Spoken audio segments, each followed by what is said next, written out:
Welcome to Lucretius Today. This is a podcast dedicated to the poet Lucretius, who wrote On the Nature of Things, the only complete presentation of Epicurean philosophy left to us from the ancient world. Each week we'll walk you through the Epicurean texts and we'll discuss how Epicurean philosophy can apply to you today. If you find the Epicurean worldview attractive, we invite you to join us in the study of Epicurus at EpicureanFriends.com, where you'll find a discussion thread for each of our podcast episodes and many other topics. We're now in the middle of a series of podcasts intended to provide a general overview of Epicurean philosophy based on the organizational structure employed by Norman DeWitt in his book, Epicurus and His Philosophy. Now let's join the discussion. Welcome to episode 183 of Lucretius Today. We are continuing in chapter 14, the new virtues of DeWitt's Epicurus and His Philosophy. Last week we discussed the topic of justice, and this week we're going to take on the topic of honesty. We have a basic definition of honesty that means you're not lying, but there are a lot of things covered here that are of interest to many aspects of Epicurean philosophy that we will talk about in detail today. Honesty is probably deceptively simple in how it's applied. It's one of these virtues where it sounds like it's always good to be honest. And yet it's easy to come up with situations where honesty is not necessarily the best policy. A classic example is when someone's in the hospital and very sick. Do you go in and give them a detailed explanation of how sick they are that might make them even more depressed and less likely to fight back against the illness? Or do you keep that information from them, thinking that their mental state might help them recover? All sorts of questions like that about when honesty is appropriate. Honesty can blend over into bluntness or other words that imply that you're being less than tactful in the way you speak to people. And so the use of the word honesty here is something that we're going to be discussing, starting with freedom of speech. DeWitt says in the political sphere, it signified the right of every citizen to stand up in the public assembly and express his honest opinion. So one aspect of what we're talking about here under honesty is freedom of speech, the ability to speak freely to others about what's really on your mind. Right. So this issue of freedom of speech in the ancient world and in Athens in particular is an interesting one. I don't think we could really say that they had a very robust freedom of speech compared to what we enjoy today in many Western-style democracies in the world. But it was certainly far in advance probably of what had come before, and certainly very far in advance of what would come after, particularly in late antiquity and then in the medieval period and the Middle Ages. So they had this sort of structure or framework of what was appropriate to say and where you would say it and what kind of authorities would be in place to deal with it. So one of the places that was very strictly controlled as to what you could say was the gymnasium, because that's where we're really trying to mold the minds of young people to become good Athenians and good Greeks, to become good soldiers and leaders and statesmen. And in this case, we don't want just any old person like Epicurus, for example, to come in and say all his nonsense about how the gods aren't concerned about us and death is nothing to fear. And this is just one world among many and everything is made of little particles called atoms. So in the gymnasium, kind of like today, where we have these school board wars over what should be taught and who should have control over what should be taught. Very much the same kind of thing was happening in the ancient world. And so you have in the trial of Socrates, one of the things he was charged for was corrupting the minds of the youth. That is a case where Athens did not protect his freedom of speech because it was his speech that had consequences. And those consequences, at least for the Athenians who condemned him on the second vote, the first vote was indecisive. The Athenians who condemned him on the second vote thought that that was something that was beyond the pale of what should be included under this umbrella of paresia, freedom of speech. And we should also understand probably that different cities in the ancient world would have different standards. And what's interesting is that he brings up here this city of Lampsacus, which is on the Hellespont on the western coast of Asia Minor. And it's a city that people are continually fleeing to for refuge after they have angered people, whether that's in Athens or in the city of Mytilene. Anaxagoras was brought up on charges in Athens in the generation before Socrates, once again for teaching the wrong stuff in the gymnasium. He managed to escape, was willing to escape, and he went to Lampsacus.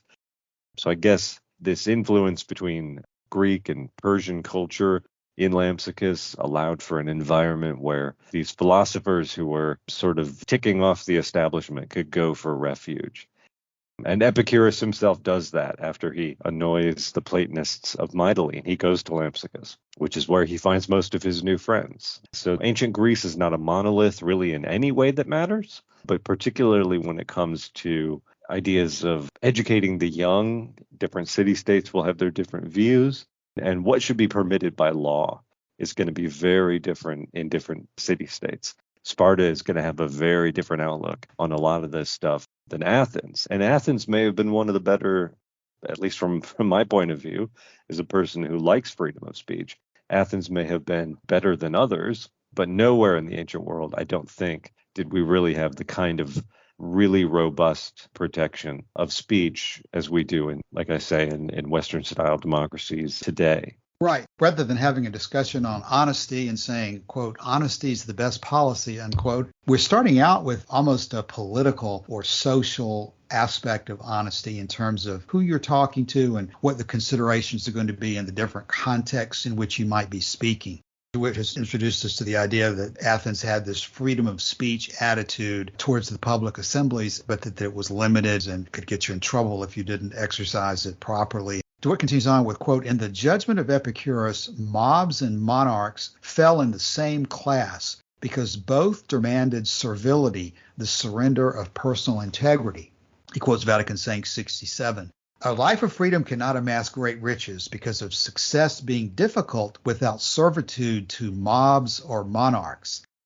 DeWitt says that if a difference is to be made, he preferred the monarch whom he was willing to placate in an emergency. But from the political life, he withdrew absolutely. And another fragment that he quotes here, never did I feel the desire to please the multitude, for the tricks that would please them I did not learn. And what I did understand was foreign to the outlook as such as they. That's a very important point that he makes there, that Epicurus, in many places he goes, and many places that his philosophy goes after he dies, he does not get a good reception from the people, the hoi polloi, or the multitude. Lucian of Samosata gives an excellent example of this in that essay against Alexander the oracle monger, when there's this one Epicurean who challenges the authority and the honesty of the oracle, and he's almost stoned to death by the mob. And Lucian, in one of his more interesting witticisms, he said, what right did he have to be the only sane man in a crowd full of madmen? That's the danger of getting too close with, I hesitate to say mob, because that's a little bit emotive in a way that I don't intend it, but to rely too much on the people or large groups of the people acting as a body and to put your trust in them is a very difficult and dangerous thing to do in the ancient world, I think.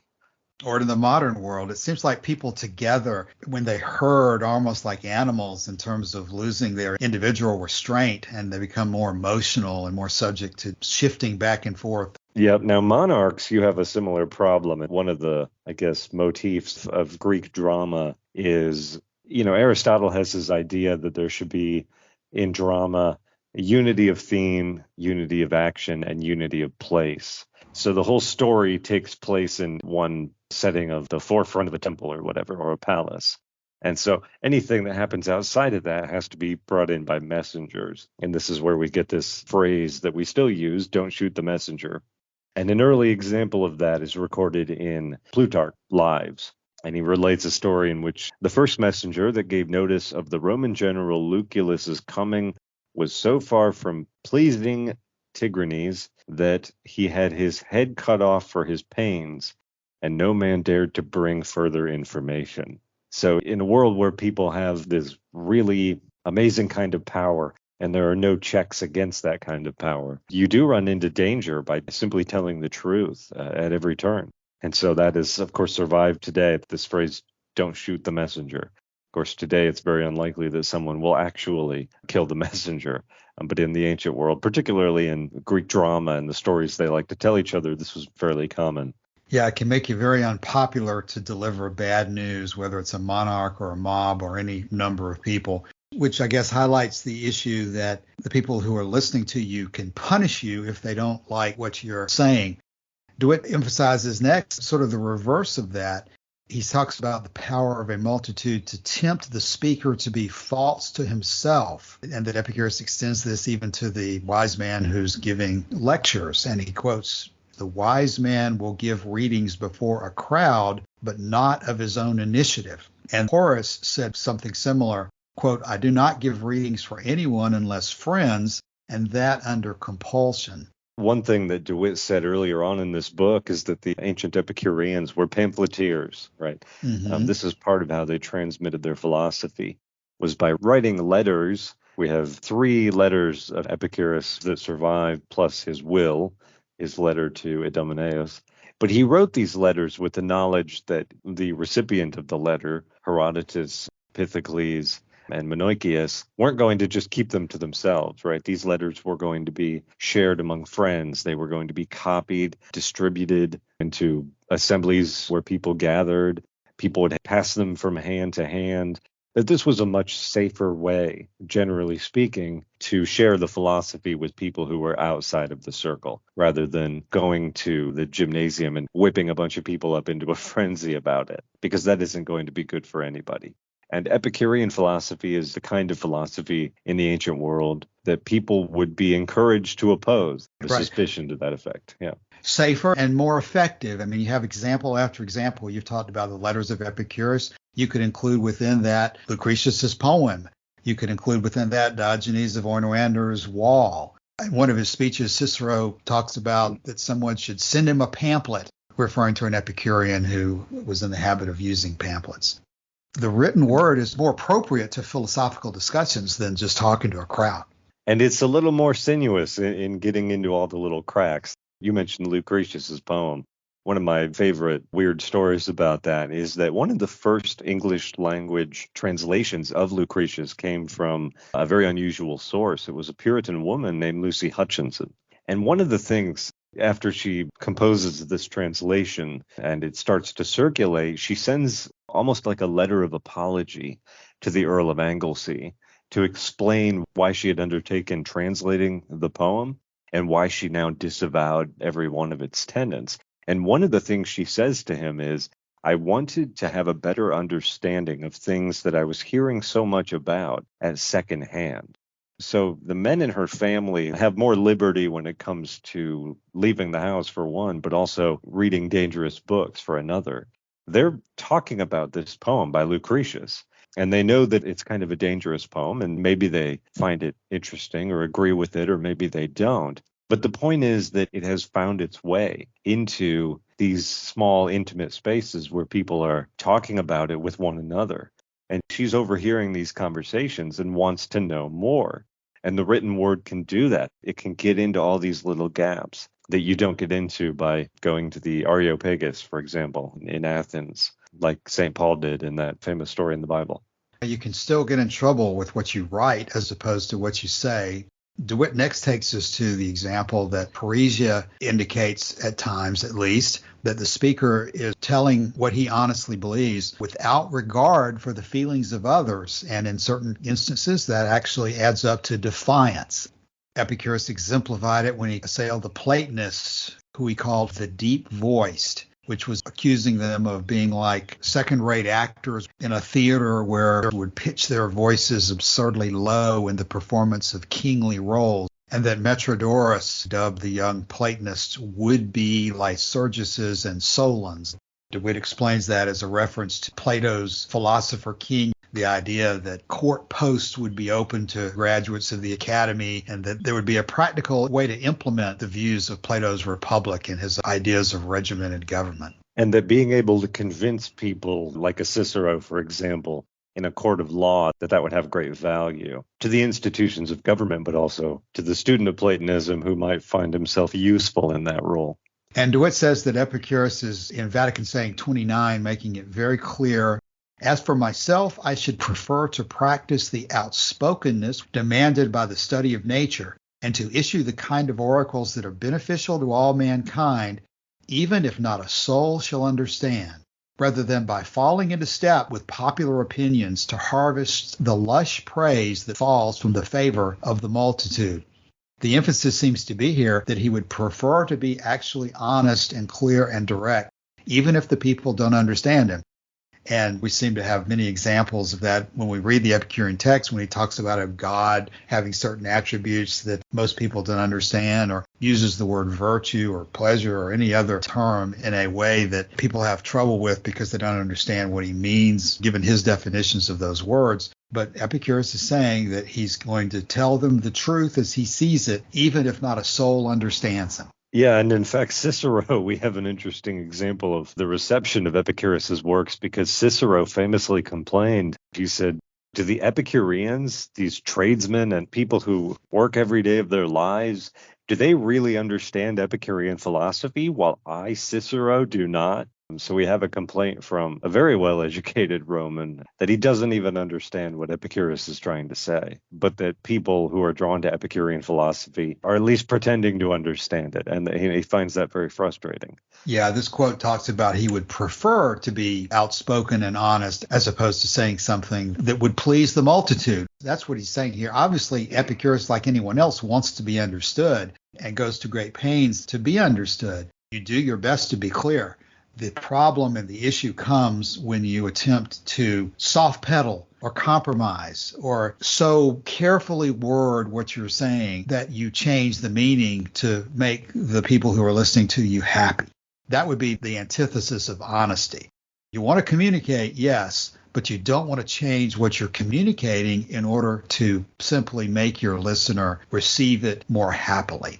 Lucretius talks about this so often in the poem. He talks about that people consider Epicurean philosophy to be bitter, and he therefore delivers it by rimming the cup with honey, which is not to say that he does not deliver the truth. It's just that he delivers the truth in a way that explains it to them clearly in a way that perhaps they can accept without changing the honesty of what he's presenting. Yeah, that's a very good point. One more thing that I should have mentioned, because I mentioned the trial of Socrates earlier. And there was another issue where freedom of speech comes up in that case, and it has to do with what we've been talking about how sometimes books are received differently to the spoken word.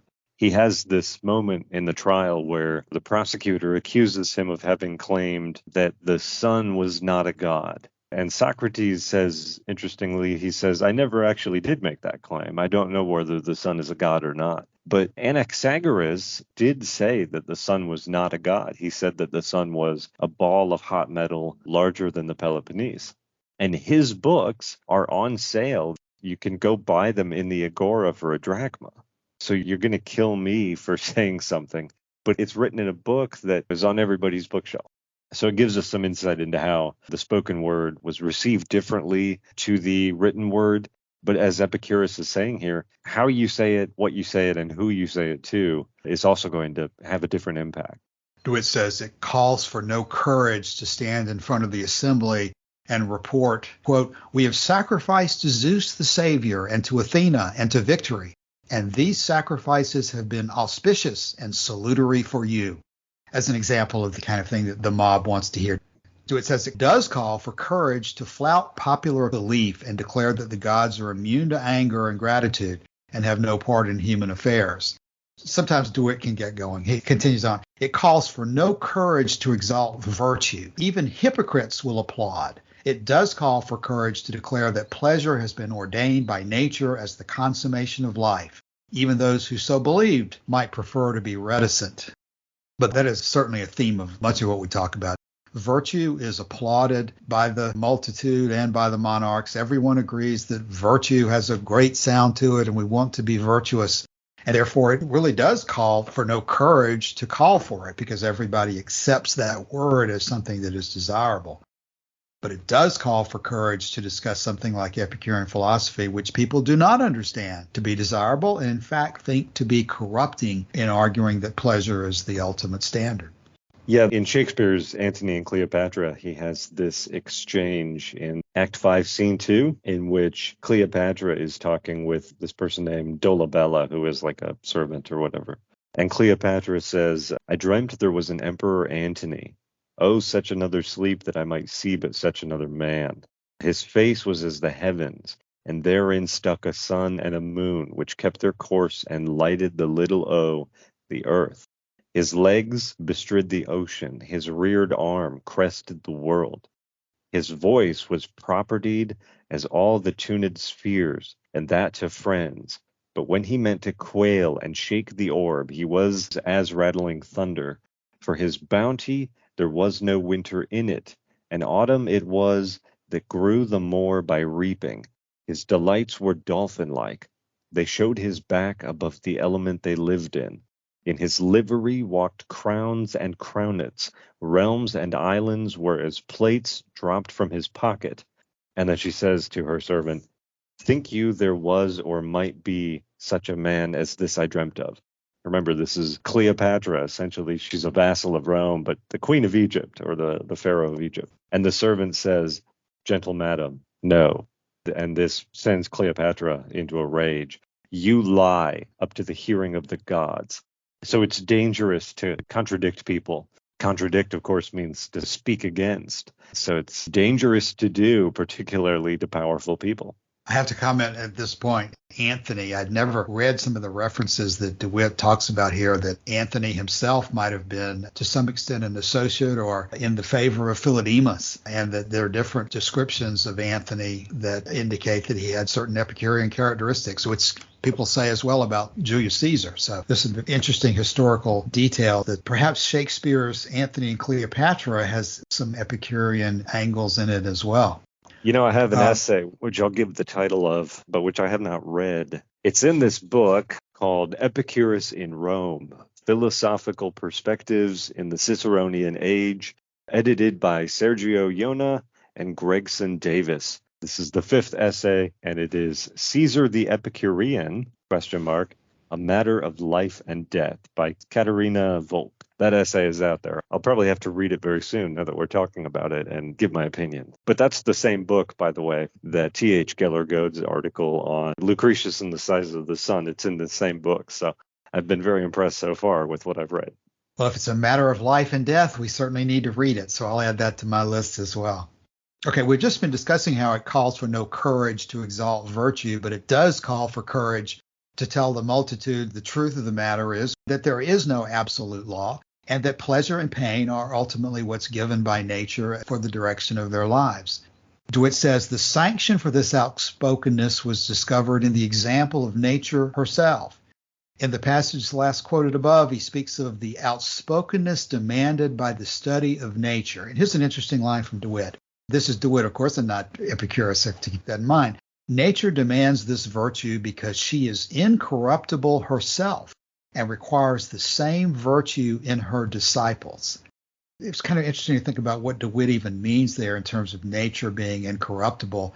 I presume that this is a reference to the fact that ultimately, while we have the ability to change our local circumstances for at least a short period of time, it's impossible to ultimately overrule the laws of nature. Certainly in something like death, you cannot overrule the effect of nature. And so if you're going to set nature as your standard and you realize that nature cannot be ultimately overruled, then you can consider nature to be incorruptible in that sense. And if you're emulating nature, then you yourself should attempt to be as incorruptible as you can and as honest as you can in pursuing those things that you see as the best course to pursue. DeWitt cites Vatican saying 45. The study of nature turns out men not given to vain display or empty talk, or to showing off the education prized by the multitude, but rather men who are defiant and self-sufficient and proud of their inalienable blessings instead of the goods of circumstance. And then the letter to Epicurus, he talks about an incomparable robustness that's conferred by the study of nature. So it says, the good Epicurean defies fortune, is self-sufficient under the compulsions of necessity, and sets these inalienable virtues above wealth, fame, and office, which can be lost. Right, the goods of circumstance. Metrodorus, according to Diogenes Laertius at least, was supposed to have written a scroll called On Noble Birth, or something to that effect, dealing with this issue that Epicurus's critics in the ancient world pointed out that his parentage was very, very low compared to some of these other thinkers, that his father was a traveling school teacher, one of the lowest possible professions a man could have at that time. and his mother was very poor and went from house to house and read charms or horoscopes or whatever. But that would be an example of being proud of the goods of circumstance. Being proud of your noble birth would be to be proud of something that you had nothing to do with. And Epicurus is, I think, rightly critical of that. There is no utility in being proud of things that you had nothing to do with and have no control over.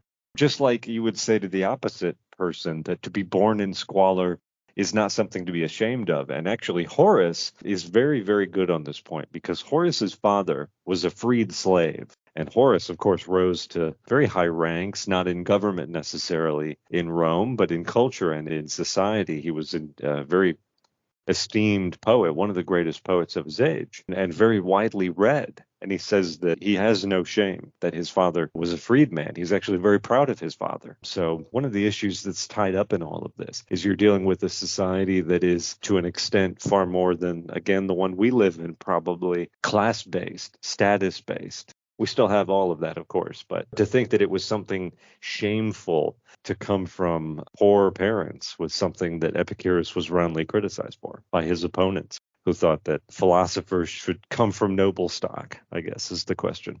And related to what I was just saying, it was the judgment of Epicurus that human beings are not conceived in sin, but born in honesty. This is, of course, a claim that is in total contravention to the prevailing orthodoxy, at least in Christianity, that human beings in their natural native state are not born in sin. There is no original sin like we find in Christianity as it would later develop. He says the newborn child is, quote, not yet perverted, end quote, by the conventional education.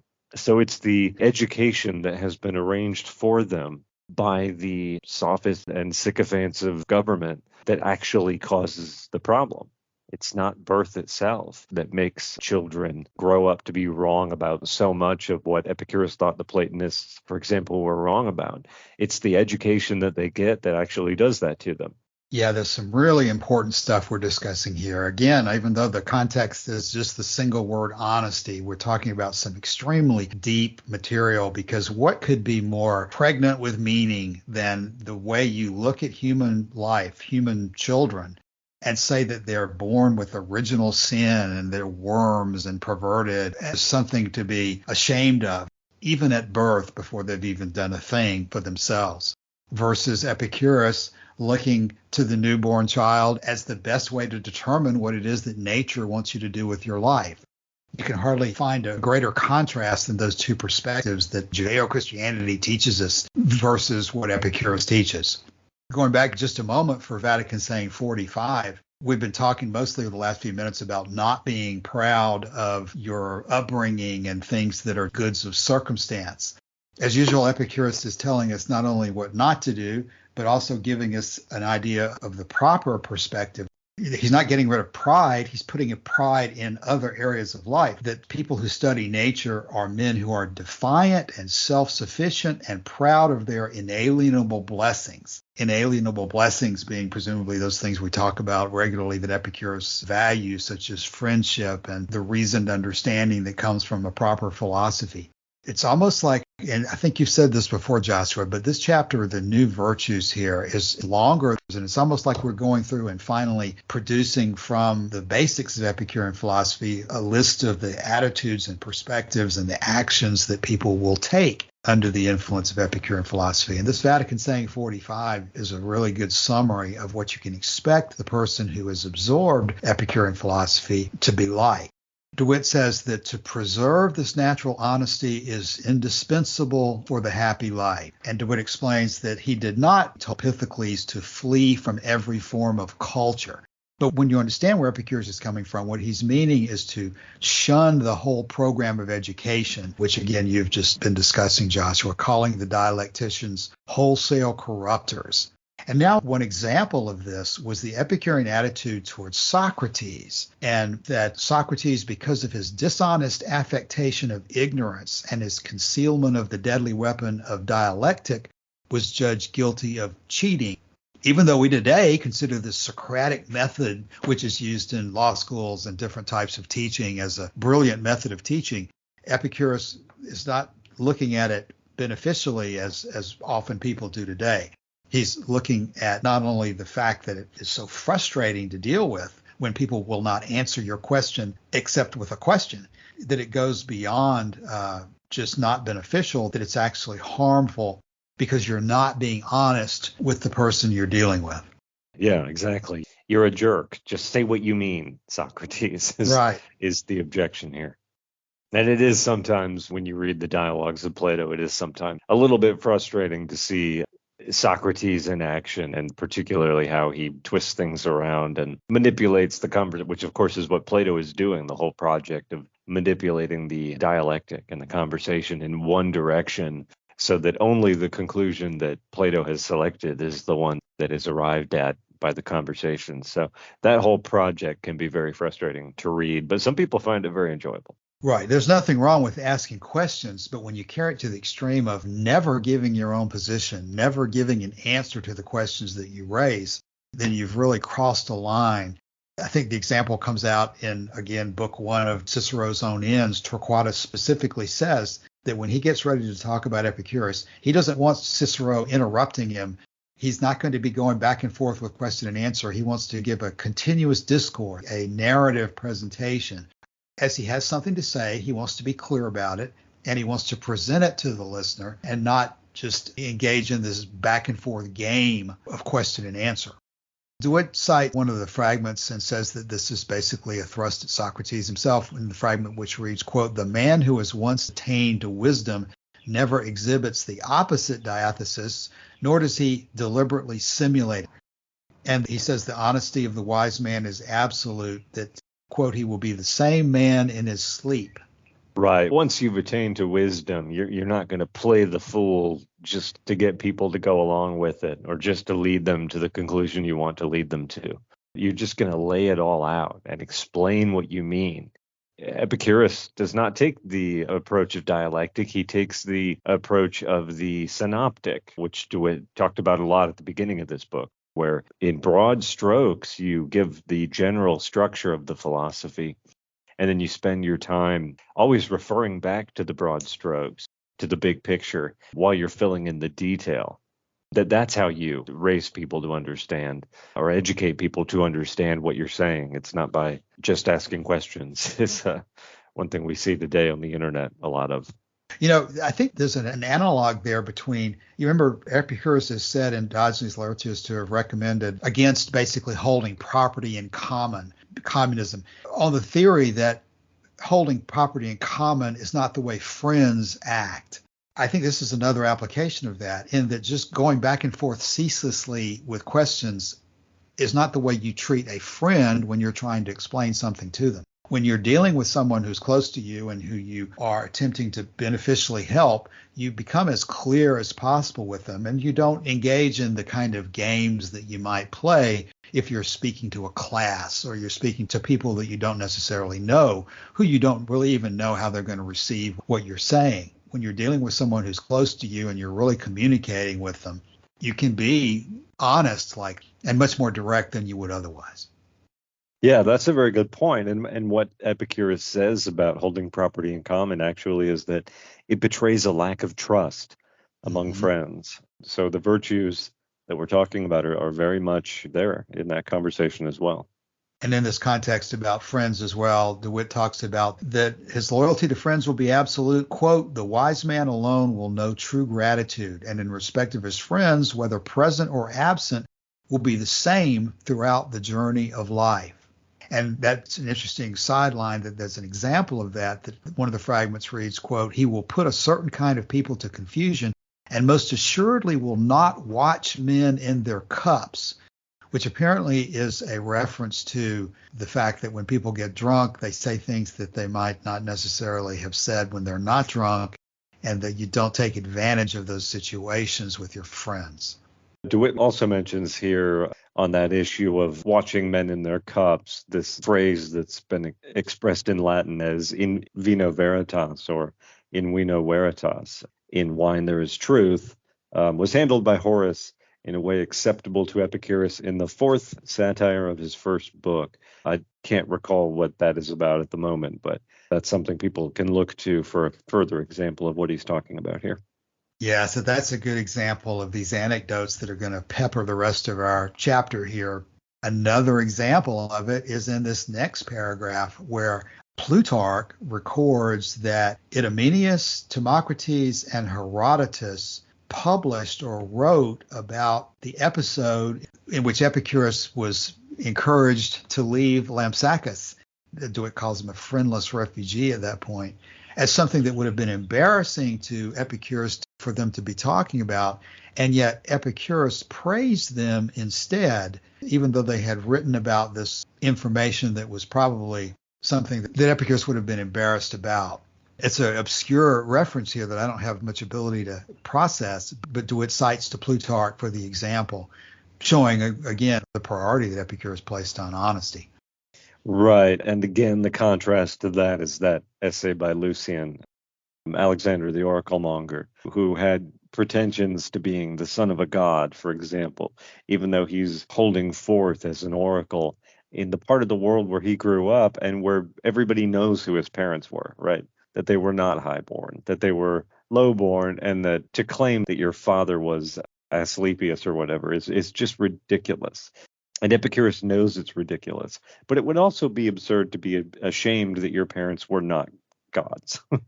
Right. So this is why Epicurus doesn't mind that his friends are sharing this information, because he's not embarrassed by it. Other people, someone like Cicero, for example, would be embarrassed by it because Cicero is a very vain person. But vanity is not really consistent with Epicurus's project. And that seems to be the whole issue here.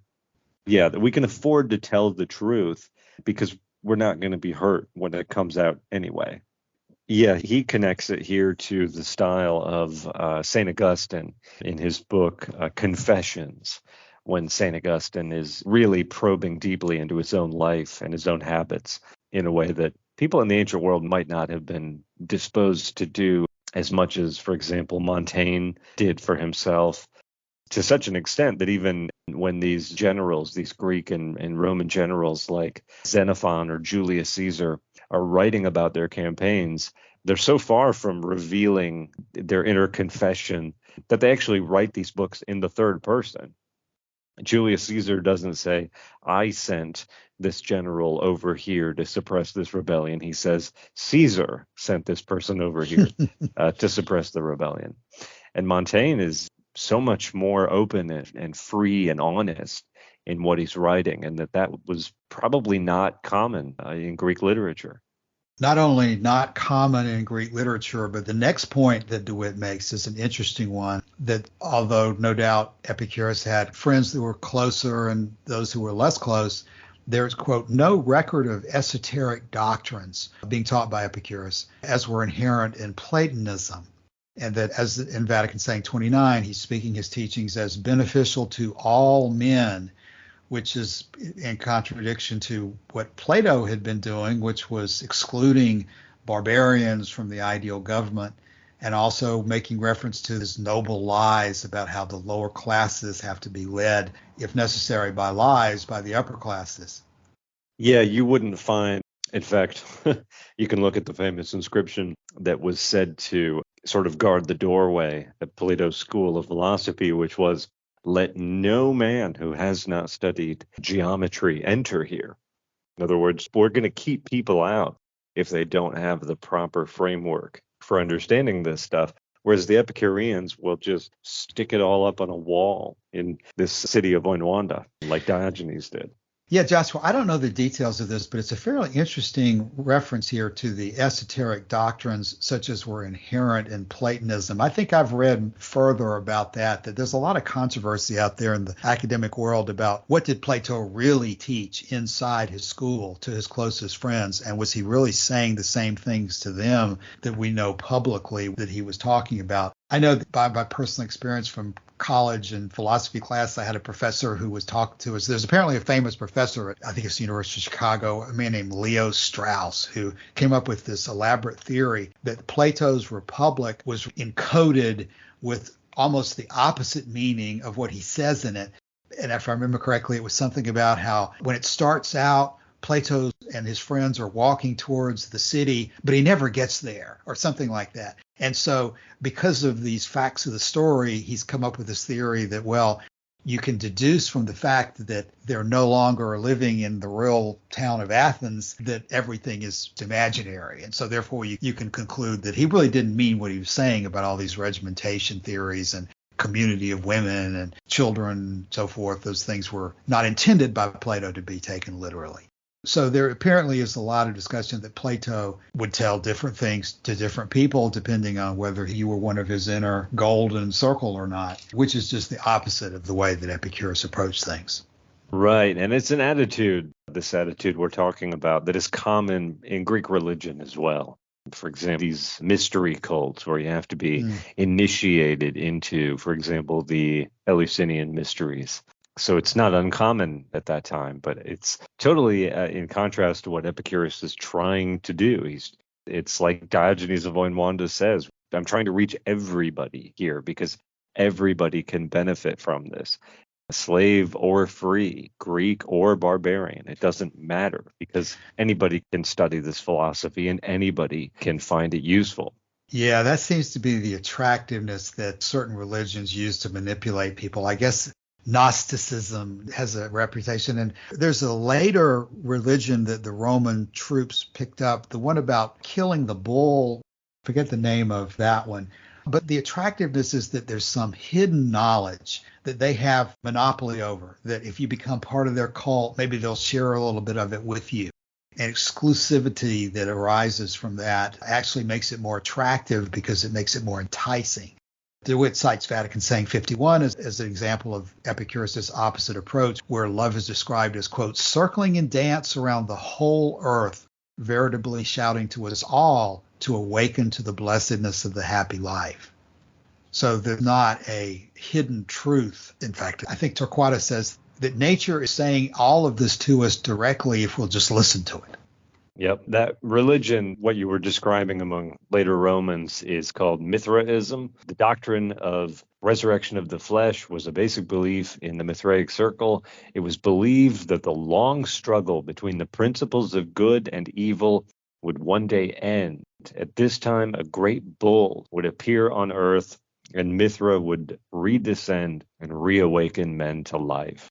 It's like Plato in his cave, right? This idea that the world that we think we're living in is actually the dream, and that we need to wake up from that to real life.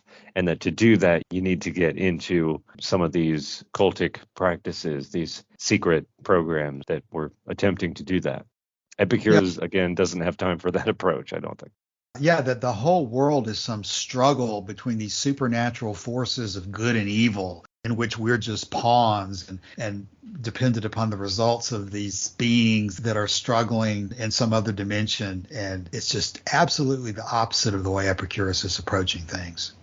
Here's another phrase from DeWitt, quote, the vogue of philosophy, and especially Platonism, which for a time enjoyed the status of orthodoxy, seems to have produced a crop of hypocrisy, just as religion did in later times.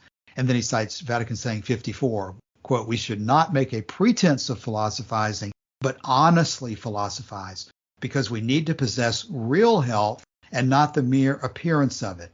And this sets his face against the subtle self-flattery that we know is smugness, and in particular against the mummery that went with the cult of the so-called beautiful. Quote, I spit upon the beautiful and upon those who blindly extol it when it does not give pleasure.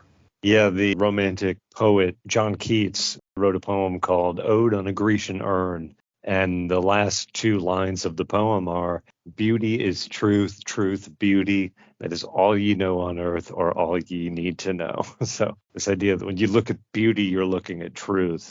Again, Epicurus is saying that beauty is not the standard. Pleasure is the standard.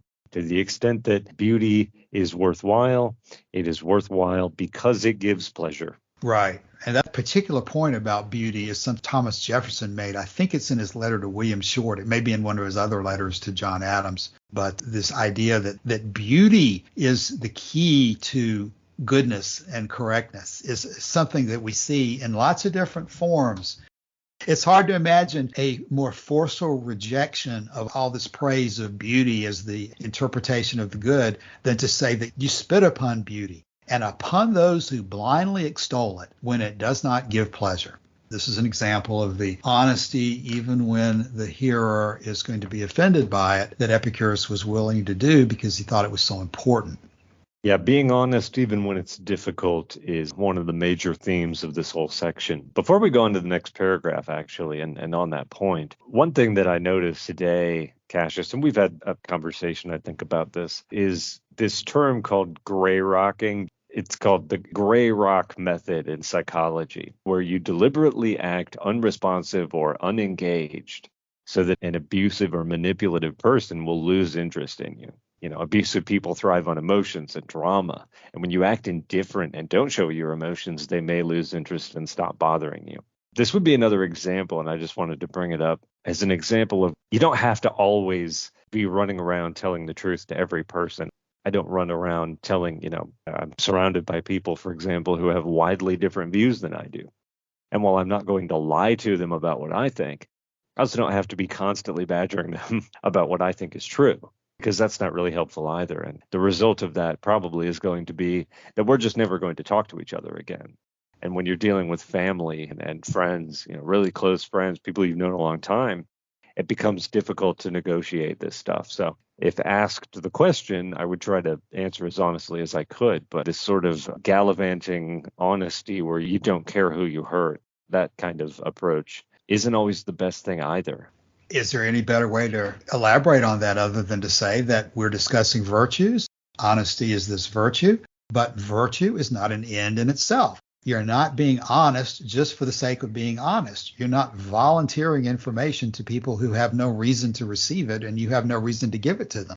Everything, including honesty, is in the service of the ultimate good, which is pleasure and the avoidance of pain. And so you're not going to just go around volunteering on the street corner, as certain preachers who have over the years loved to just stand on the street corner and preach out to anybody who might happen to be there. People walking by have no interest in hearing. There's nothing like that in Epicurus. You're talking to people who wish to engage with you. And for those who don't want to engage with you, there's no great commission that says that you're going to go out and to the inhabitants of some foreign island and give them the gospel. And if they don't accept it, kill them. Everything we're doing is for the ultimate goal of living pleasurably, and benefiting others helps yourself. If you're not going to get a benefit out of a conversation, you're not going to have that conversation. That actually carries us to this next point. DeWitt says that Epicurus was not immune to the tendency to idealize certain things, and that Epicurus declared friendship to be the most precious of acquisitions made by wisdom in the preparation for a happy life. And he called it an immortal good, even higher than wisdom itself. But at the same time, he stressed the utilitarian aspects of this in saying, such as in Vatican saying 23, quote, every friendship is desirable for its own sake, but it takes its beginning from assistance rendered. So this is the example DeWitt is using here, that even when we're talking about something as important to us as friendship, we're going to be very clear-eyed about it, that it takes its beginning from assistance rendered. That even though we may grow so close to the person that we would give our lives to save that person under the right circumstances, honesty demands that you recognize that in the beginning, when you did not know that person so well, friendship had its origin in the pleasure that you got from it. Right. And that's one of the many reasons I'm not going door to door on Sunday morning. That's right. Waking people up to share with them the blessings of Epicurean philosophy. That's right. That's a great example. We're doing a podcast. If people are interested in listening to it, we hope they'll gain benefit from it, but we're not certainly forcing anybody to listen to it. We're not buying advertisements on the local Baptist church newsletter to ask them to listen to it. We're speaking to people who hopefully will be interested in the information and might get some benefit out of listening to it. I've seen the word DeWitticism used, and so this is some more DeWitticisms here. Human vanity is a great enemy of honesty. We flatter ourselves by erecting a false facade. That's what you were talking about earlier, Joshua, I think, about vanity not being consistent with Epicureanism.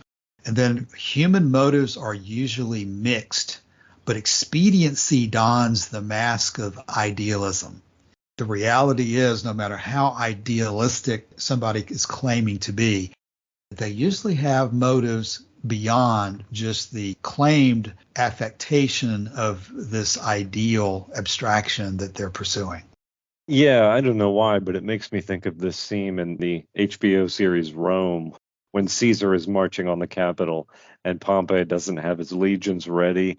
And so Brutus runs home and he's talking to his mother and he says, half the Senate is a horse leaving the city, that for all their vanity and gravity and affectation as Rome's leading men, as soon as something really important comes along, as soon as there is need of expedience, as he says here, that the affectation comes to an end. And when the rubber meets the road, it's time to act. It's time to dispense with vanity and to engage with things truly and honestly and as they really are. So DeWitt is saying that vanity is a great enemy of honesty, and that Epicurus is suggesting that we combine unfailing courtesy with unfailing sincerity, frankness, and outspokenness, and that this is something that came to be valued and handed down to us through the word candor and the adjective candid in Latin. There's examples of it that Horace was talking about several of his friends, Virgil, Plaudius, and Varius, who were Epicureans, as being extremely candid, and that you can go further into Latin talking about comitas and severitas. And this was used in reference to the Epicurean Atticus by his biographer, who described him as, quote, he would neither utter a falsehood nor would he endure to hear one. As a consequence, his courtesy was not without sternness, nor his reserve without affability. So it was hard to decide which feeling was uppermost among his friends, respect or affection, both of which are good terms. There's even a reference here to Mark Antony, who's not usually identified as much of an Epicurean personality, but that Mark Antony in his personal relationships allowed people to be critical when he thought that it was beneficial to do so. The generation of Antony had available on the topic the Handbook of Philodemus, which I think is the one on rhetoric, and that Philodemus seems to have sided with Antony against Octavian, Caesar Augustus. Yeah, and he's got that book that's often translated as On Frank Speech, Absolutely. Right? This is once again that word parrhesia that we mentioned at the beginning of this section.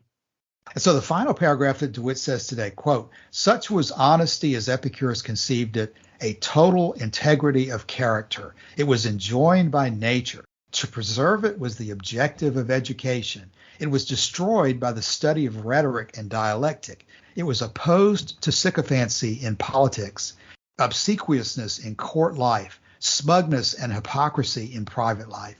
It demanded total loyalty to friends combined with absolute frankness in mutual criticism. So, okay, that's bringing us close to the end of this episode and to this topic of honesty. Why don't we go around and take closing comments at this point? Martin, any closing comments on honesty? Oh, no, I have nothing to add. Thanks. Thank you, Martin. Joshua. Yeah, I don't think I have much to add either. Honesty is clearly, it's very, very central to Epicurus's project. You can't really have interesting and real conversations about difficult subjects, particularly subjects that are contrary to the orthodoxy of whether that's Greek religion or politics or the Roman state or imperium. You can't have those conversations if you're not willing to be honest and to speak frankly what you think is true. And so you can imagine all the reasons why this is important. But you can also imagine all the reasons why there are entrenched groups who have an interest in being lied to. And this is why kings and rulers, particularly vain kings and rulers, have this perceived interest in surrounding themselves with sycophants, when in fact what they really need to surround themselves with is people who are capable of giving them frank criticism. I've been reading once again this book by Justin Pollard and Howard Reed, The Rise and Fall of Alexandria, about how while the first kings and pharaohs of this new Greek city-state and larger empire, Egypt, the resurgence of Egypt under the Ptolemies, started out very strong. It ended up getting very weak, in part because, as you often do with hereditary monarchy, you end up with people who are not well equipped to handle office, and particularly the throne and everything that goes with it. And instead of having good people surrounding them that are likely to instruct them in how to rule when they're young so that they can do it better themselves when they're old. They surround themselves with sycophants. And I think it was John Dryden who said that Horace in his later years was a well-mannered court slave because he switched sides to Octavian after the Civil Wars. So all of these issues are brought up in this area, but nowhere so much as in philosophy is it important to have a good, firm handle on the truth and to be able to tell the truth even when it's difficult. Yeah, Joshua, that's a great place to close.